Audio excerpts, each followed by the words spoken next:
Good morning. I warmly welcome everyone to today's first panel of the Poland Grand Project Congress. Joining me are Konrad Bonisławski, lawyer, editor of Nowy Ład, New Deal, editor of Polityki Narodowej, National Policy, expert at the Center for Economic Thought, and former president of the All Polish Youth, Wita Michał.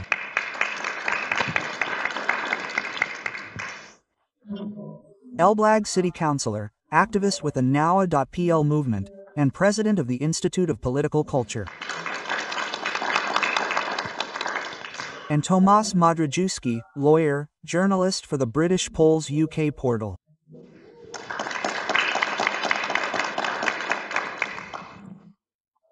We've gathered here to discuss the youth movement to the right, to answer whether it's happening. If so, what are the implications, what significance does it have, and what might be its potential outcomes? 10 years ago, during a time we all remember well, the 2015 election cycle, when Law and Justice came to power and Andrzej Duda became president, the majority of young voters voted for right-wing candidates and parties. Later, we learned that this changed. In the last presidential election, however, we again saw statistics showing that more young people voted for Karol Nawrockim in the second round than for his opponent. And of course, we can say here, it's clear, young people are voting out of spite. But I wanted to ask you, gentlemen, if there are perhaps other reasons why these young votes look the way they did 10 years ago, then changed, and now they've turned towards Karol Nawrockim. Besides this spite or rebellion against the current government? Perhaps I should ask Mr. Konrad first, and then the gentleman as well. Well, I'd like to add to this question the first round, wouldn't you? Remember, Karol Nawrockim was generally among young people, defined as those aged 18 to 29, and only finished fourth in the first round. However, Sławomir Mencen enjoyed the greatest support, followed by Zabierz, Trzaskowski, and finally Nawrockim. However, there is indeed a change in the perception of the right wing in general. This is evident in the combined votes for Mencen and Nawrockim. And of course, in the second round, even if we were to attribute such significance to the fact that Mencen ultimately supported Nawrockim, where does this stem from? Regarding support among young people, even if we weren't considering among experts the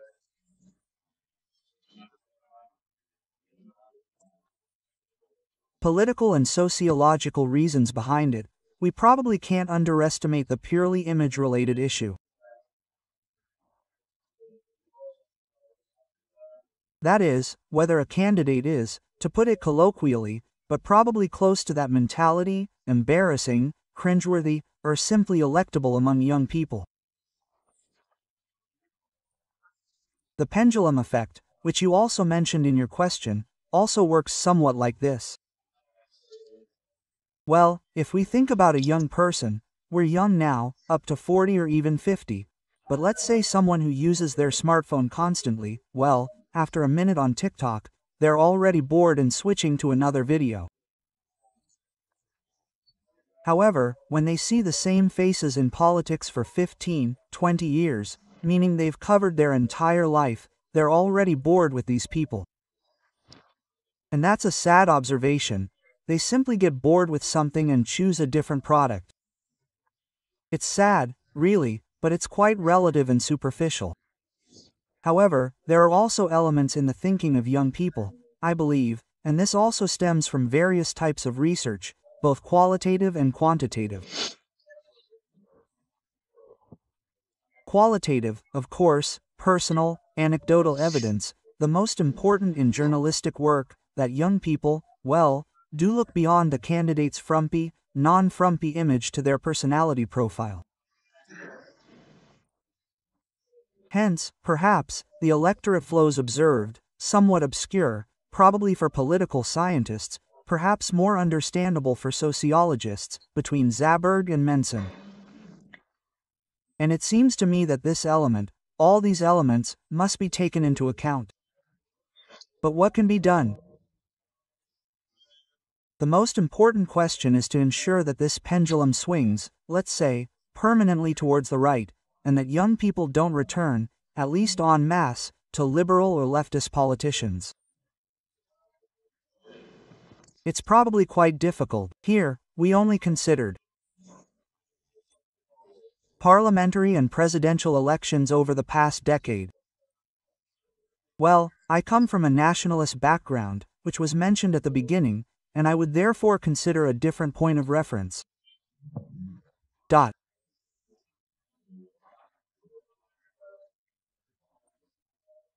If we've been organizing the Independence March since the mid-1990s as a very niche initiative, but let's say it emerged around, well, Smolensk, by the way, in 2010, with thousands of people, and it's generally been steadily growing, although I think there was a peak in 2011-12, then during that period we had two more such left liberal waves in Polish society, among young people.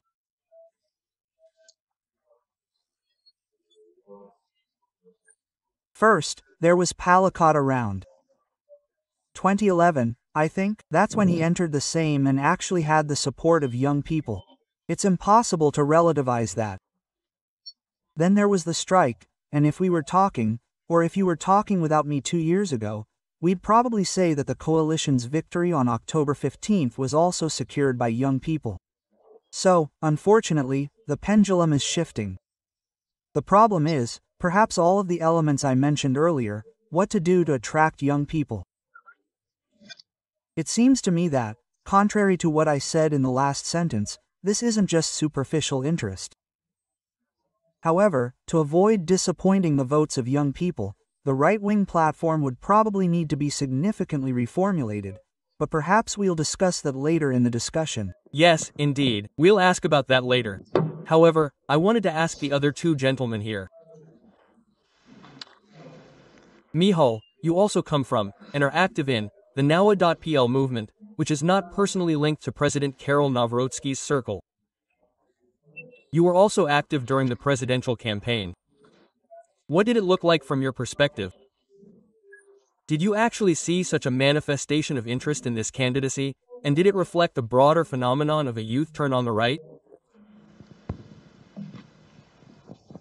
Good morning, everyone. Philip, that's right. We collaborated with Karol Nawrocki, and indeed, I even managed to review the data, and compared to 2000, when President Duda was still running for his second term, Rafał Trzaskowski had support of over 60% in the youngest group. So, we can see that this is clearly a reversal of the trend mentioned here a moment ago. Karol Nawrocki's image definitely created an aura of both agency and willingness to work with him. We can see that this isn't a manufactured image. Here, for example, I'll cite this. I remember, for example, on Channel Zero with Rafał Trzaskowski. He was like, inviting everyone, listen, let's come, let's talk, it'll be nice, Bombo will be with us, you'll see how nice it is. Then, right at the end, when the interview itself began, Bombo had to be quickly thrown out because the interview was about to begin. It was as if a manufactured image of someone who had been advocating these leftist views for years. It's hard to portray her as someone who would resonate with our youth. Karol, in this regard, didn't need any work at all. He's authentic in what he does. Working with him is pure pleasure.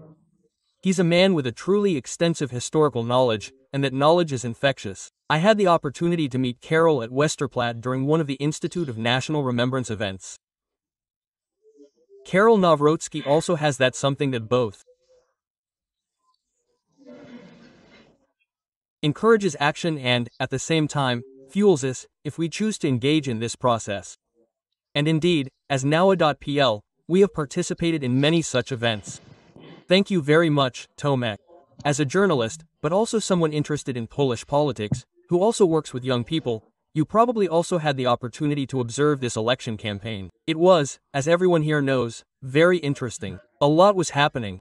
Did you have the impression that as a result of this campaign, as a result of what was being said, the proposals being presented, these young people were slowly or increasingly quickly starting to turn towards the right, both in the first round, as Konrad said, and in the second round. Did this stem from anything specific in this campaign?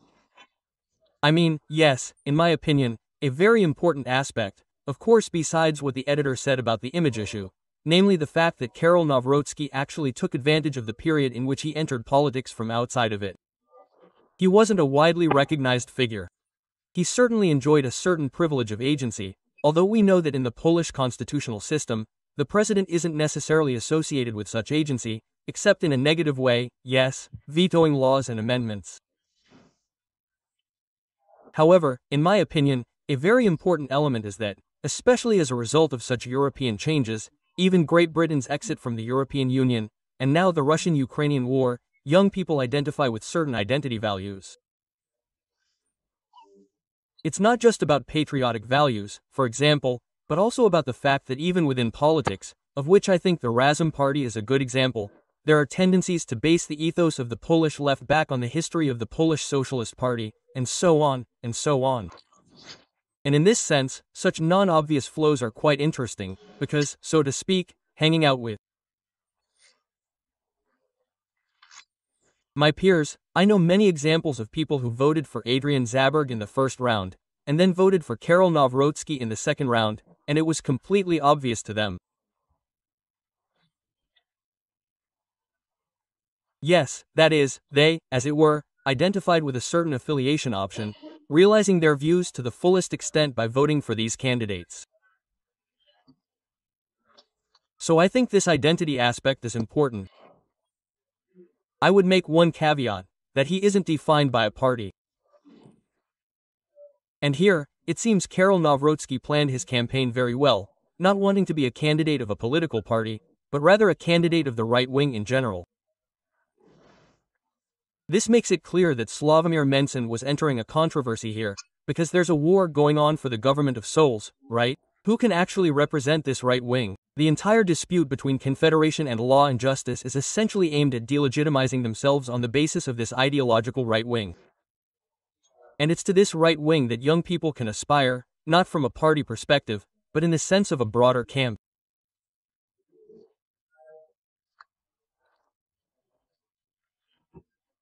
And it seems to me that while external factors that either strengthen or weaken such a liberal democratic system persist, namely, the real threat of war, or, in Western Europe's perspective, migration problems, these attitudes will intensify because people seek a certain security and want to be sure that by voting for a party, they ensure stability within their worldview.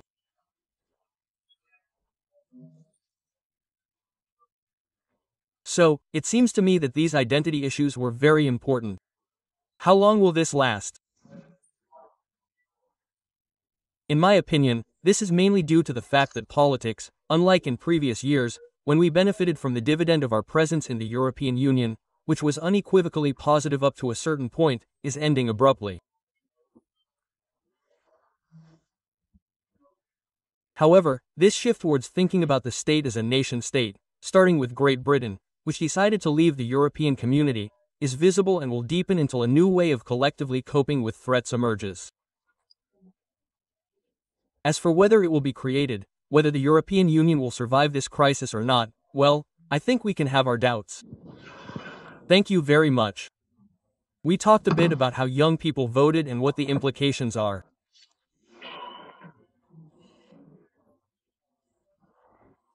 However, I also wanted to address the fact that everyone here, all of you, are or have had contact with right-wing youth movements, people who not only vote this way but are so convinced of right-wing values that they organize and engage in various organizations, movements, and groups that are trying to change this social and cultural reality.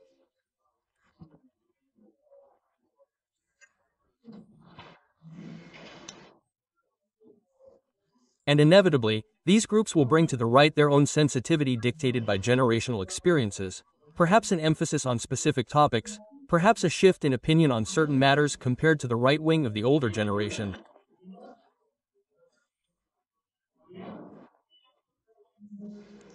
And I wanted to ask, in this regard, how would you describe this young right wing compared to the right wing we know, the right wing of adults, mature people who have shaped Polish and European politics? What does it look like? Yes, and I'll ask Michał here, who's involved in this movement, this question first. How would you describe this young right-wing movement? How does it differ? What does it look like? That's a very good question, but it's also the youth who set certain trends. It's worth noting. In my own experience, I see that what existed 10 or 15 years ago, we sent each other memes and funny pictures for fun, and today, we can actually use them to create some form of politics. Today, the image of Chairman Kaczynski and Radek Fogel is a viral phenomenon, very often, and it's something that would have been unthinkable a few years ago, or even a dozen years ago, and these trends are shaping today's politics, based on nowa.pl. Building such an environment is difficult because, as we well know, many right-wing initiatives haven't stood the test of time, and indeed, all promising, maybe not all, but most, promising institutions and NGOs, unfortunately, haven't survived to this day. Nevertheless, we are focusing on what we might call a new communication strategy, this kind of openness. When we meet with other associations, NGOs, and institutes, we establish partnership conditions, above all else. Above all, the openness of this discussion allows us to set barriers where we know they might exist. And this then leads to very interesting initiatives. For example, last year we organized the ICR, the Youth Congress, which was a huge success. It was an event dedicated to young people. Of course, in collaboration with the ZKREM, Youth Congress Committee, several hundred participants, high-profile politicians who came to us, and over 100 hours of substantive panels. We should engage all the NGOs that cooperated with us to participate primarily in this Congress and have their own discussion panels, and even discuss it on equal terms with high-profile politicians. In such a case, I think that will be the path to success, to pave the way for these young people, because it's important to remember that these problems, for example, housing, which plagued Polish society many, many years ago, have been highlighted today. Young people have been talking about this for a long time, and today it turns out that this problem is on the banners of almost every party, and we believe we should somehow address it. And I think that this kind of openness, as it were, of the right wing, should now be fully respected and implemented, so to speak. And Tomek, there was a demand made here related to housing, as one of the key points of interest for young people who will engage in politics. Is there anything else you would add to this sensitivity of a young right-winger? Yes. It seems to me that, perhaps from my perspective, which perhaps also takes this European thread into account, the migration issue is definitely something that has such an impact. And not only, so to speak, in other European Union countries, but in Poland, where we are much more sensitive to it. Paradoxically, because after Poland's accession to the European Union in 2004, Poles had the opportunity to experience life in, as they say, multicultural societies, and from that experience, they are simply very sensitive to the issue of migration. However, when it comes to the young Western European right, well, it may sound brutal, but I think that in a sense, it's the right wing of a clenched fist. That is, one that, while having a few core themes, simply tells it like it is, and this deeply moves young people. For example, conservative parties, or those previously considered such, like the British Conservative Party or the CDU. Well, these aren't parties that simply say, we should deport them all. Yes. It's quite a change that such a language is even possible in Europe. It's, in a sense, overturning the political correctness that has existed until now. So I think this definition of the problem, that is, the migration problem, is related to internal security. Perhaps we don't have such experience in Poland. Several times this summer, I hosted young students from Germany and Austria who were visiting Warsaw simply to show them around and tell them about the city.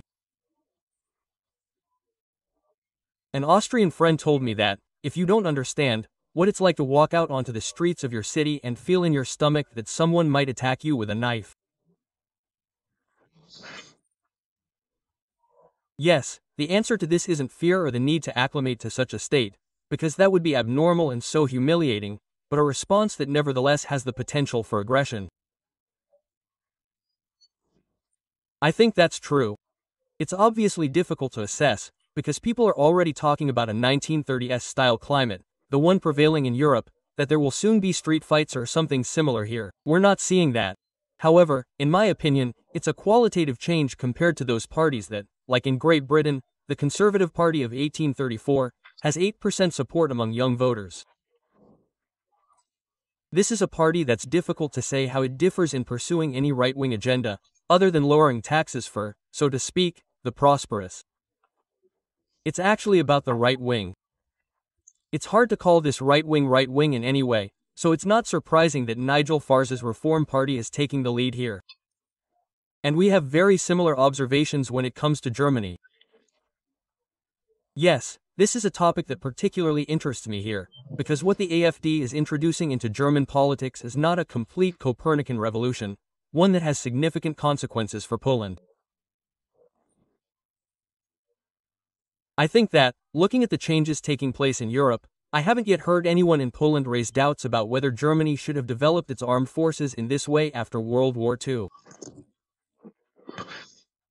It seems to me that we should be quite interested, or at least claim the right to have an opinion on the matter. We're probably already convinced that the crisis is so deep that it's fine, let Germany have this army, as long as something changes.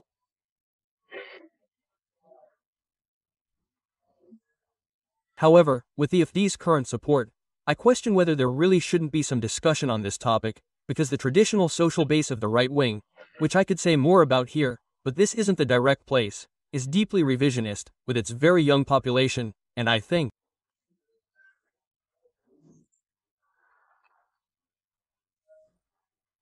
this stems from the scale of the threats, just as the right wing is changing.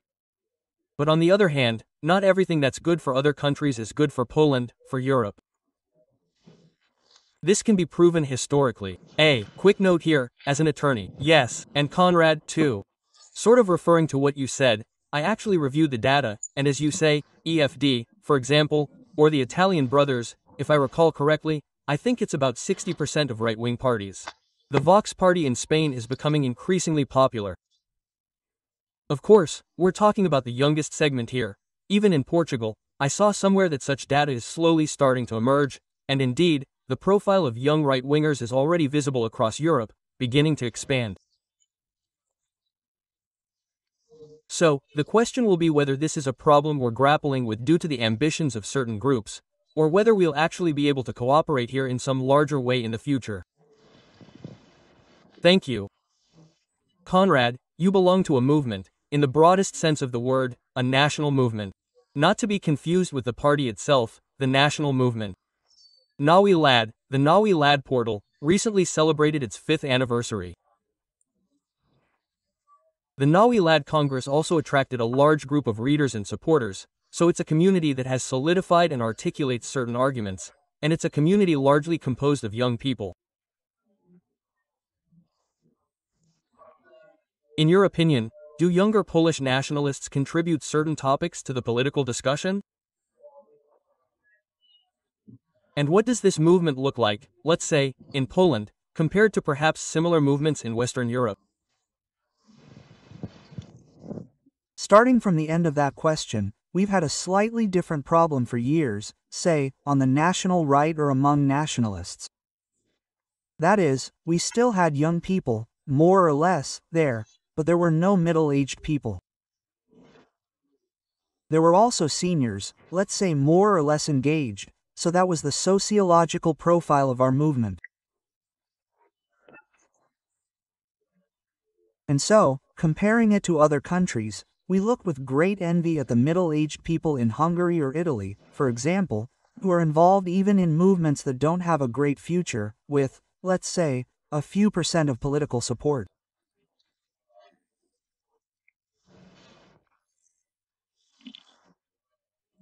And yet they continue to operate there, creating a mosaic that is quite constructive in every company, yes, and in every family, so that there are people of different ages.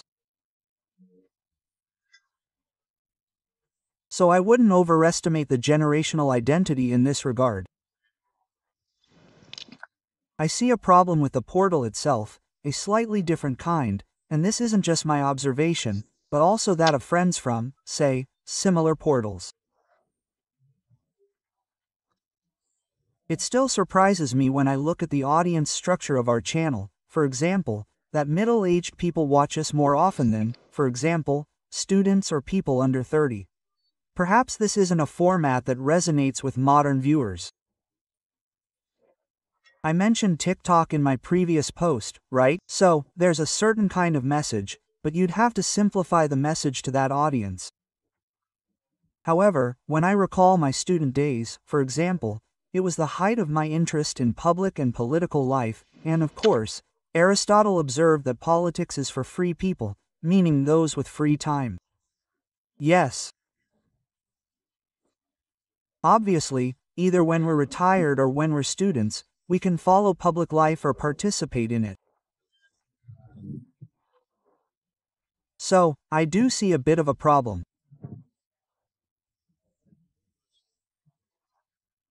We are indeed a portal for young people, but we try not to make it an asset and not to overuse it in a way that makes it seem like some kind of anti-salon compared to the one for that salon, which also operates on the right, no matter how we combat that concept on the right, broadly defined.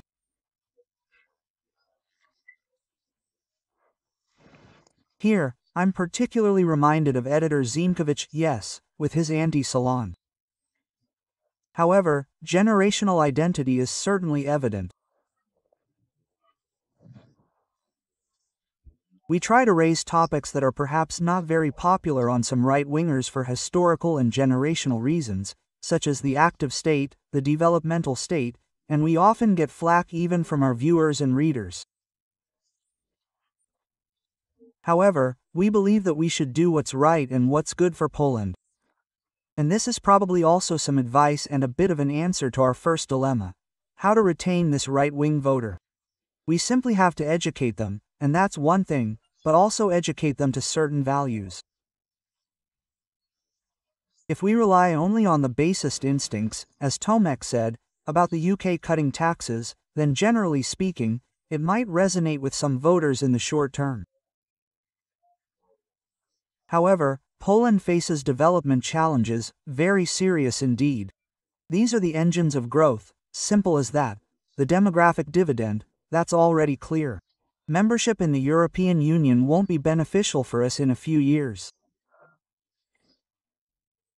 And we need to think beyond the title of our Congress, Greater Poland 2.0, what our vision is, but a vision without a specific program often becomes utopia, and that's what we try to do on our website, to move from that vision to a specific program.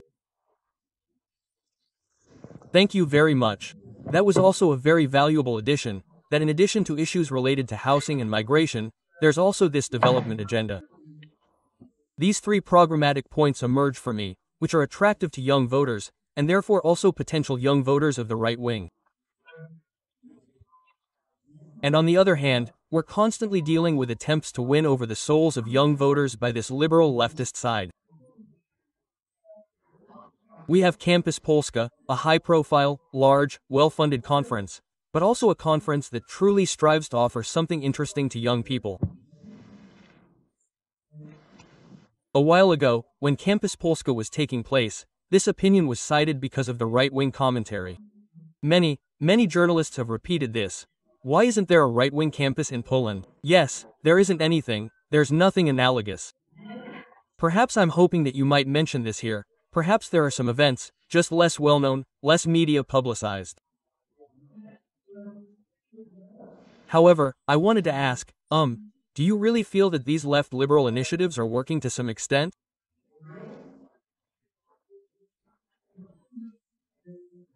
If so, what are they actually successful at? And what can we learn from them to fight for this young electorate based on certain events, certain offers of participation in something better with the liberal left?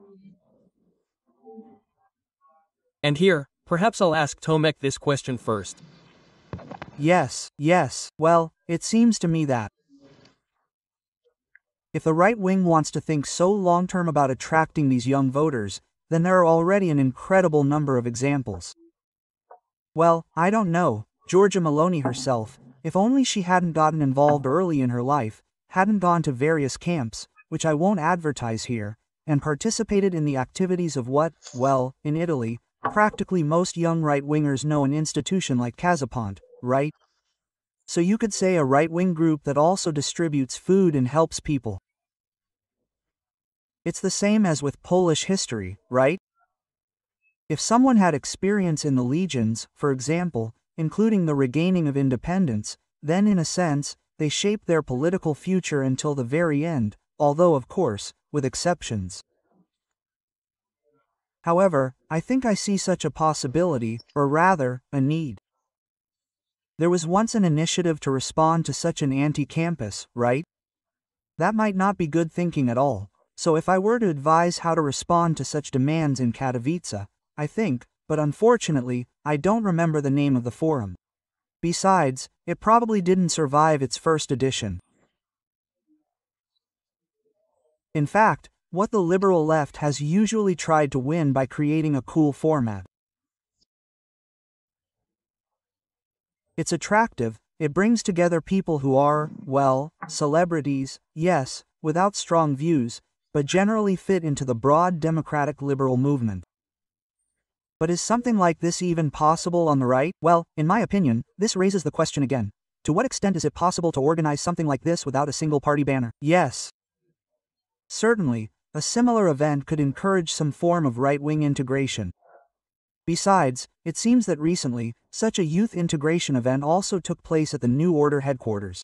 I didn't have the opportunity to see it firsthand here, but I think there's a need for this, and for working with young people, in the sense of taking them out of their everyday lives, somewhat out of the big city and student context, and transporting them somewhere beautiful, like Masseria, or into the army. And then subjecting them to such integration or some intellectual processing. That's the future of virtually every political movement, if it thinks in a more long-term perspective. So something like this would certainly be desirable for the right, and it seems that Western Europe is shaping it this way. As for Italian movements, it's certainly true. There's a whole history connected to these various camps. The Hobbit. There, of course, are threads about youth organizations in pre-war Italy also functioning at a different level, and it's somewhat played on that note. However, here I can also briefly mention the German example.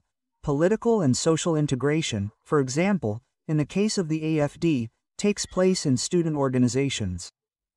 While there are many of them at every university, they are not the same organizations. These are mainly German Burschenschafts, corporations with a national liberal profile, as one might call them. And these are organizations that have, and we should be concerned about them, a character that is, perhaps even remarkably, anti-Slavic, because that's precisely what education in these organizations is all about. From a cooperation perspective, this will certainly be important, because the AfD certainly has a significant electoral future ahead of it. Which doesn't change the fact that the Polish right, considering this lasting attachment, must raise generations of people who demonstrate a certain level of attractiveness. I believe the model presented by Karol Nawrocki or Sławomir Mencen on social media is potentially attractive to young people, who think about what I want my future to look like, right? They vote for someone who has built an institutional career in Poland, who also has a family, who is active on social media. Whether Sławomir Mencen, who is known, so to speak, for his legal work, and for his rather lavish lifestyle, and so on, essentially attracts people, and this model can, of course, be replicated to some extent, offering some kind of future Poland. For now, there doesn't seem to be such an agreement on the broad right. It means we should all go to one place and, so to speak, integrate. That's not how right-wingers seem to think. I'm speaking here as a journalist, so not on behalf of political activists, so to speak. And certainly, something like this would be useful. Maybe my colleague here, I don't know, has an idea for changing this, and I think it's worth it. Thank you. So, since you've been called out here, what does it look like from the perspective of young Polish right-wingers? We're looking at Campus Polska, we're looking at initiatives like these, what could we do better, and what's working on the other side? It's, like Campus Polska was a success, of course, it has to be admitted. However, I think this year's edition was a bit of a flop. I don't think it was as grand as everyone on the other side would have hoped. I can imagine in such a subdued mood. Yes, definitely. Well, as for us, we can already say that we have an answer. as I mentioned earlier, we organized this ICR Congress, a youth congress. The event actually took place in Lublin. It was 100 hours of substantive input, together with people like Przemysław Czarnek, Adam Bielan, and, of course, Mateusz Morawiecki. There were many, many more politicians. However, what we really tried to ensure was that all the organizations that cooperate with us, all NGOs in the broadest sense, could also participate and contribute substantively. So there was an exceptionally large number of them. If the politicians had their way, they would have talked about energy and housing. However, we could discuss things on a slightly smaller scale here, bringing together these right-wing groups, so they could also express their opinions.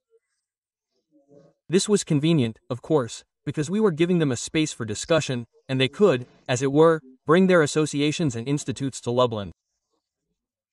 That's why Lublin became such a success on a national scale, because it was several hundred.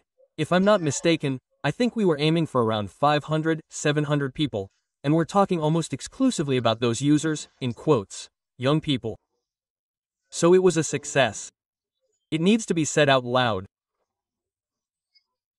And if we manage to maintain the cyclical nature of this event, it could truly be a place on the map where the Polish right wing has a place to itself, where journalists of all stripes can appear, so to speak. Last year, we had Janek Spiewak, for example, who also debated with us here. So there's room for that, and I sincerely hope that the next edition will be just as successful, or even greater.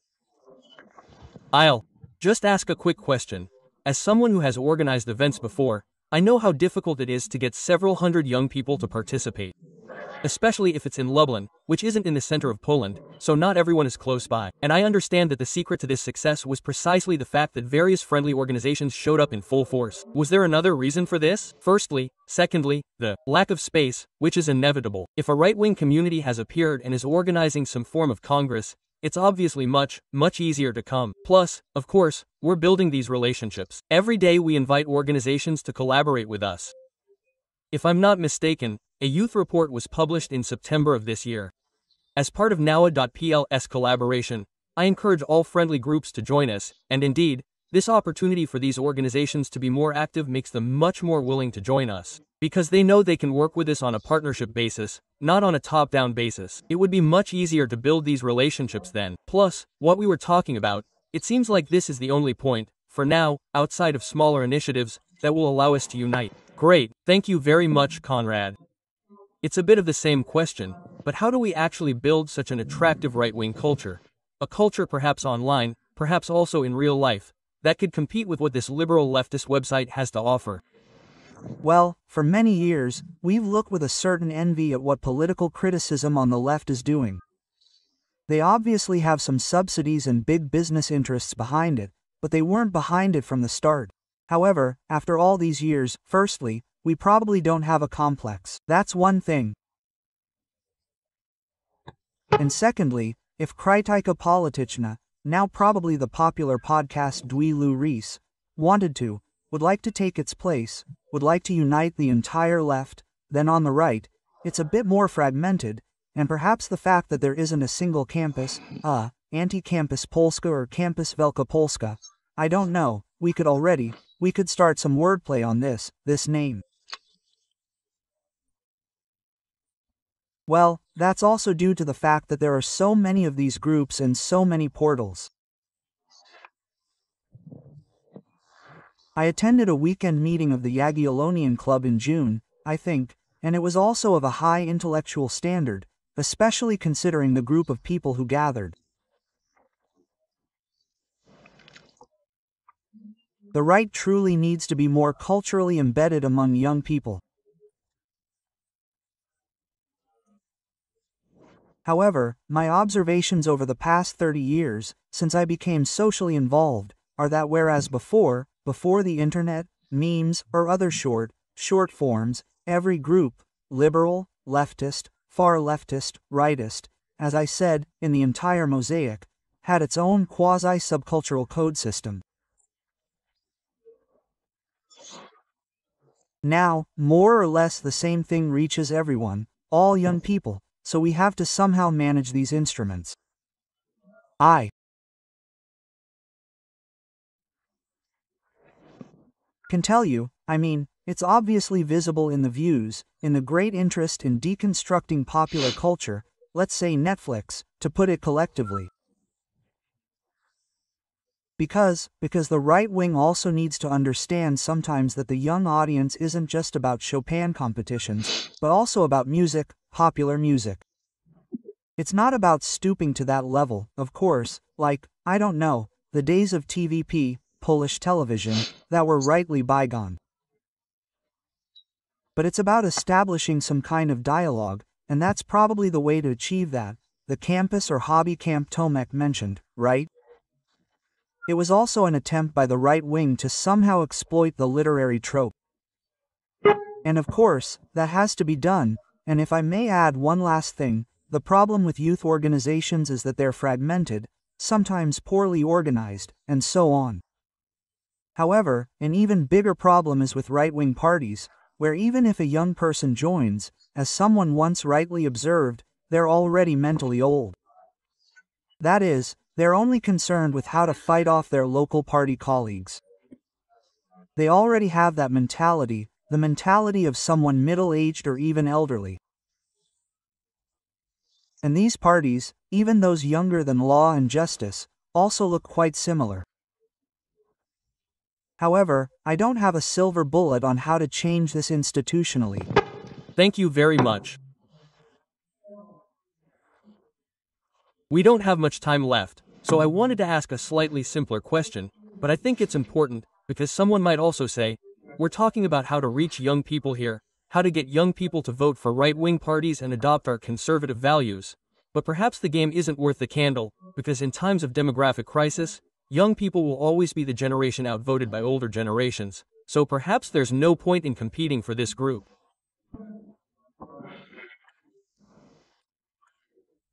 Perhaps this group will naturally lean left, if right, then fine, but perhaps it's worth focusing on others, on other generations, since we're dealing with the smallest generation here.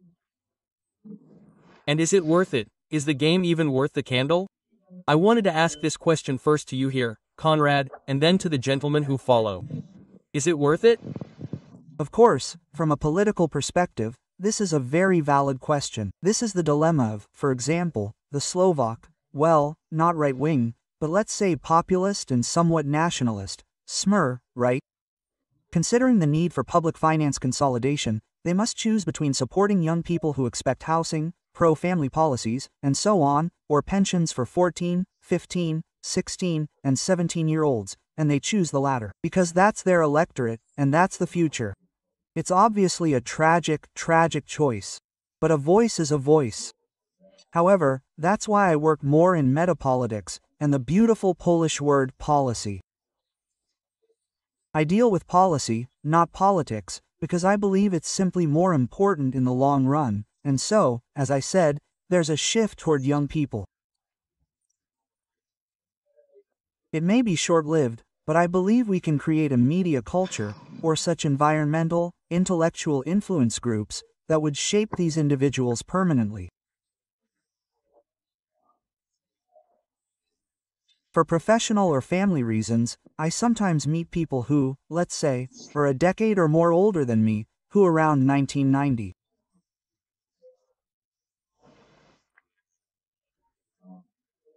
began to identify with the broader Gazeta Wyborcza milieu. I still meet people who, for example, have been saying since the 1990s, I think it's Professor Jedlicky's famous words, that an intelligentsia member is someone who reads Tygodnik Powszechny, Gazeta Wyborcza, and whatever else, politics. And that mentality persists. These parties no longer have any political significance, these outlets no longer have any media clout. But a certain generation emerged, took to the streets after 2015. Under the banner of the so-called code. However, it seems to me that our real goal, I'm referring to this figure, it just occurred to me, is to simply establish or create a metapolitical base for some solid group of right-wingers who won't outgrow their own views.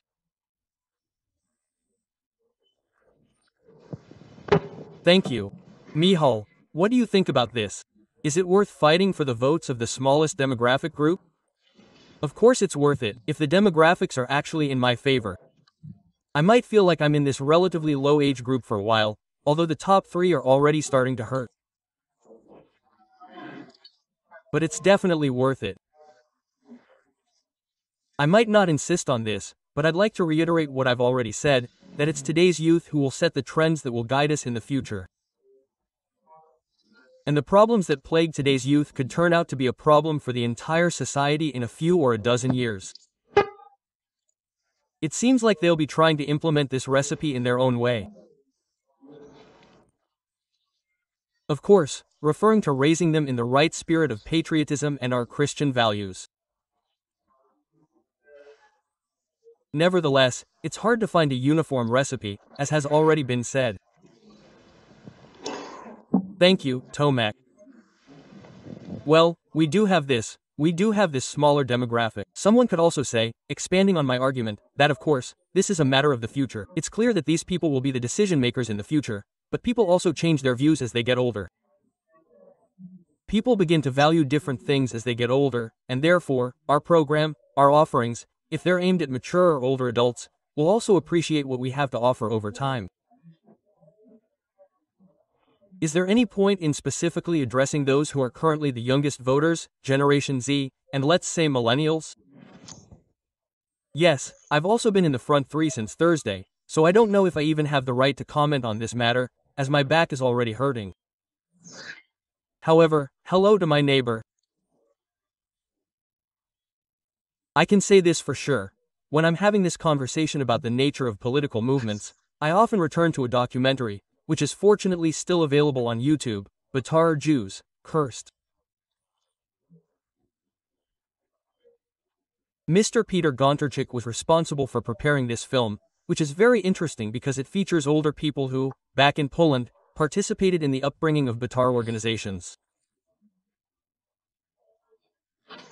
As we know, in a sense, the Likud, the party currently ruling Israel and dominating the political scene, operates there.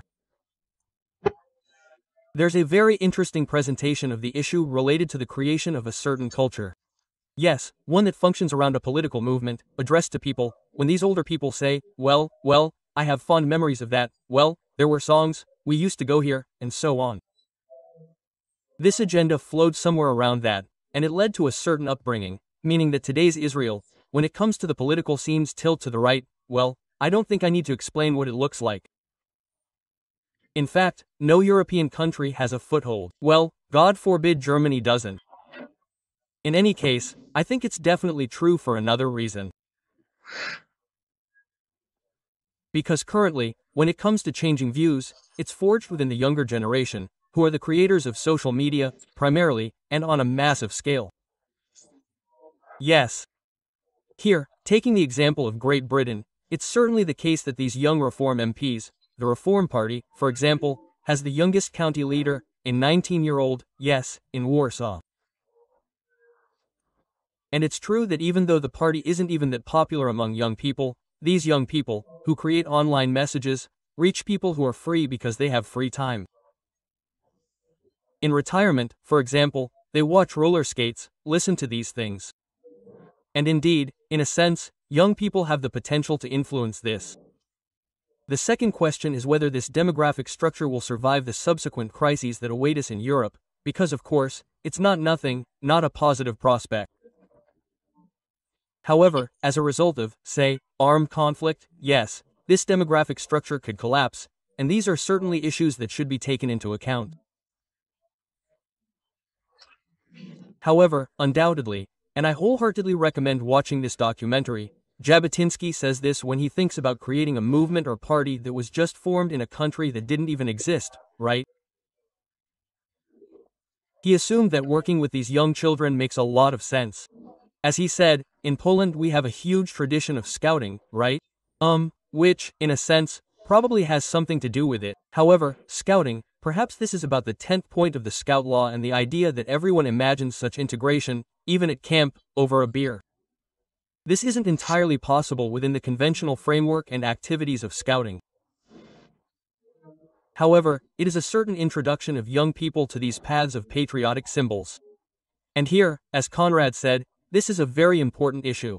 Let's also note that on the left, this is beginning to function in a way that can be assessed as definitely positive. That is, when I heard the name, Clubs of Two Left Hands.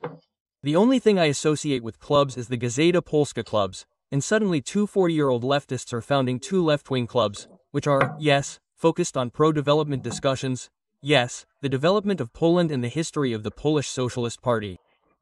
An excellent lecture on the 1905 revolution. This is truly something that young leftists would be better off referring to than anything else. But the times we lived in, so to speak, in a paradise of this dividend from joining the European Union, the enthusiasm associated with it, are simply coming to an end. So there's a lot of scope for developing this. The question is who will do it more effectively. I think the liberals are the most affected in this situation, because, how can I put it, we're running out of fuel. Thank you very much, and with this.